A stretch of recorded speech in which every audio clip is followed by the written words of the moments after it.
Please be seated. Let me say what a delight it is to be worshiping again with you this Sunday. And I want to thank Mother Maria for inviting me and for the guidance Brother Reg and Deacon Jonathan are providing. When I was thinking about what to speak about this morning, I thought I could talk about tariffs and the Antichrist. But then I thought, no. I better just talk about Jesus. Jesus was a Jew. His parents were Jews. His friends were Jews. His relatives were Jews. His first disciples were Jews.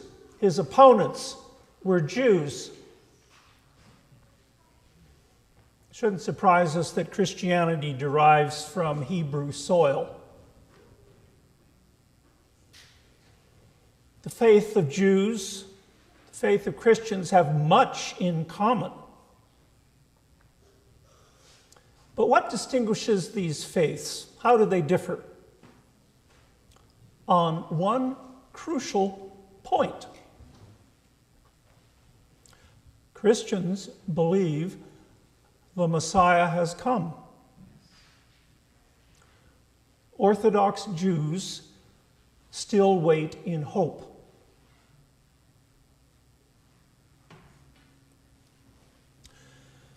In Jesus, we believe God's Messiah has come, the one we call the Christ, the Anointed One, a light to lighten the Gentiles and the glory of God's people Israel.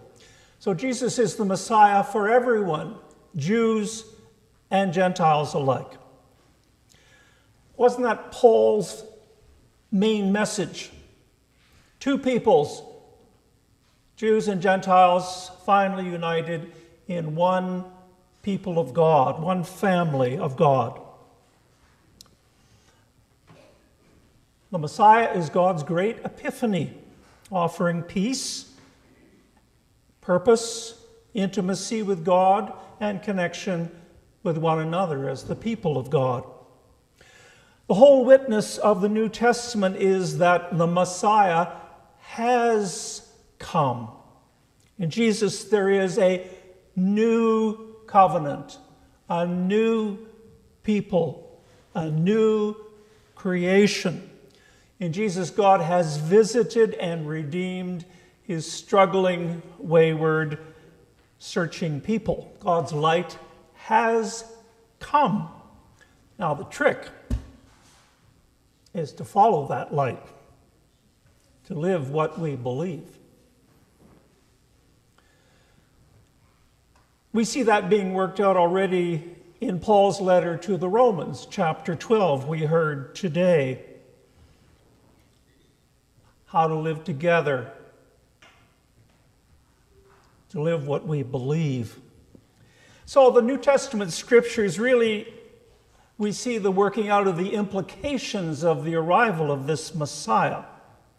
How to speak to one another, how to behave to one another, how to treat one another, how to conduct one another's and our lives, reorder our relationships, how to reorder our communities, how to break down the walls of division between the Jews and the Gentiles, the male and the female, the divisions between the classes, racial divisions, how to form a new humanity, a new people. That's what Paul's talking about in Romans chapter 12. The many in the one body, all interdependent, mutually reliant. But let's return to this concept of Messiah. From all reports, Jesus of Nazareth was the furthest thing from anyone's expectation of the Jewish Messiah. Over his brief ministry, 2 to 3 years, perhaps wandering around Galilee, teaching, preaching, healing, Jesus really confounded expectations. See, many among the population, they're spit poor.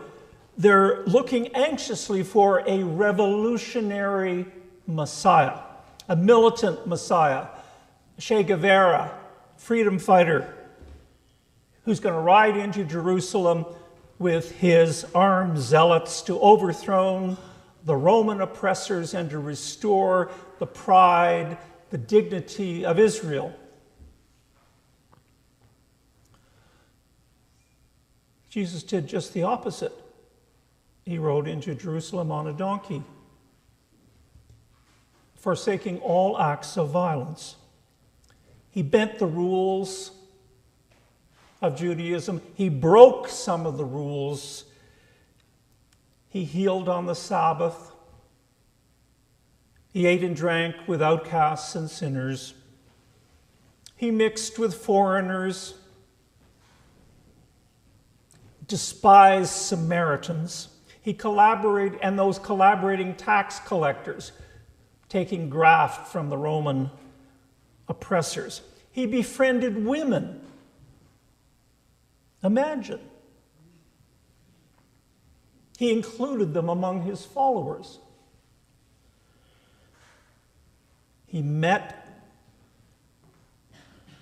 the impure. He actually touched the impure. He didn't always keep kosher.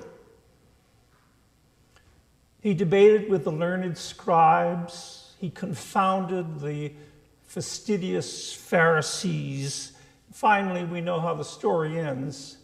Like a lamb, he was led to the slaughter and hung on a cross. Shameful, shameful. The furthest thing from a Messiah. So this young rabbi, the furthest thing from anyone's expectation of a conquering Messiah. And that's what makes Simon's outburst so remarkable. You are the Messiah.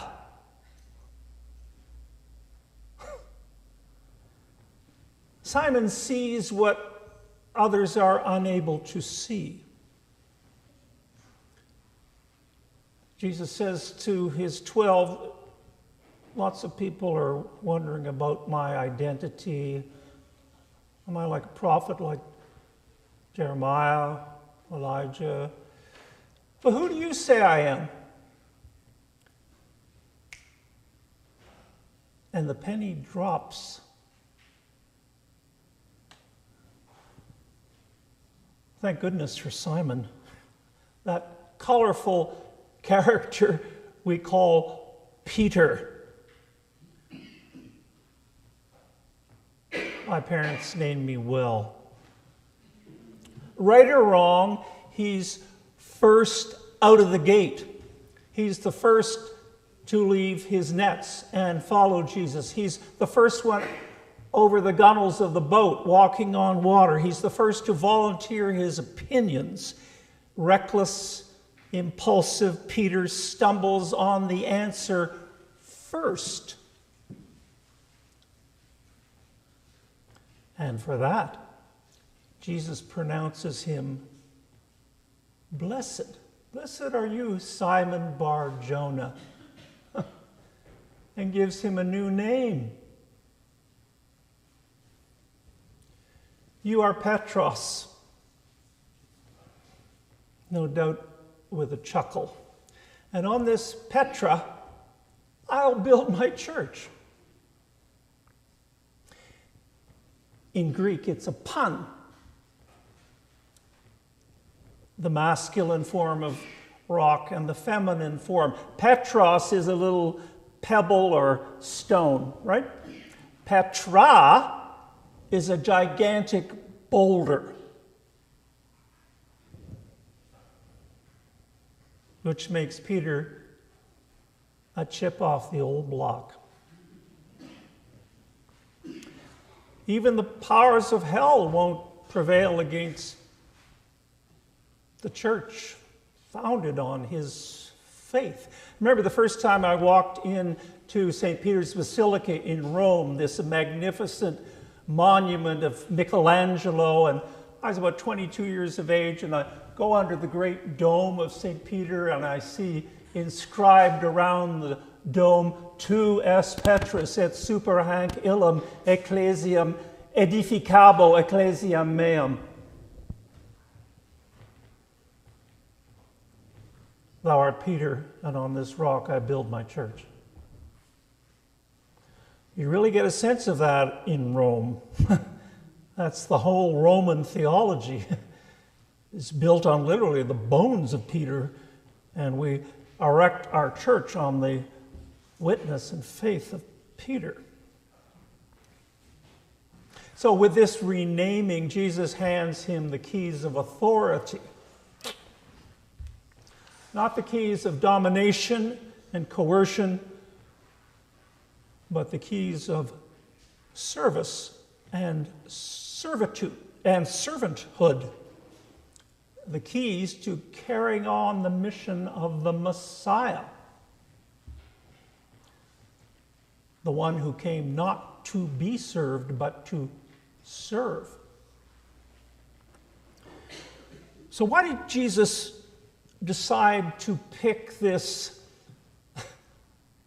stubborn, bold, fickle, fallible, frail, flawed piece of rock on which to build the church?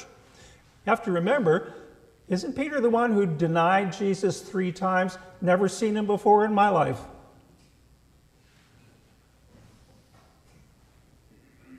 Hardly an unblemished disciple.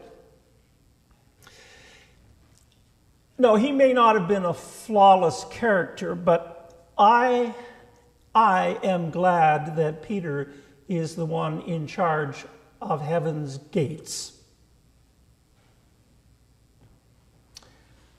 Because a gatekeeper like St. Peter may understand and have compassion on someone like me. Someone who clearly knows the identity of Jesus, and yet from time to time fails him, and who sometimes resents the cost of discipleship, the demands of the kingdom on my time, my energies, my wallet, my compassion. As I see it, if God's church is built on a rock like Peter, then there's really hope for all of us. Because Peter is patently one of us, more shifting sand than solid granite. Or whether he's more a stumbling block or a solid cornerstone, Peter reminds us that being a disciple is less about perfection than about a willingness to turn again and try again and follow again, keep persevering, remember to keep praying, never give up. Even though we sinners often stumble and betray Jesus and embarrass ourselves.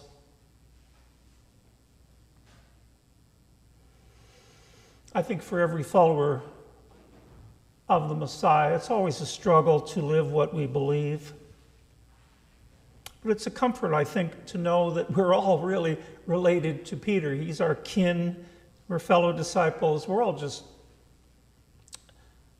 chips off the old block.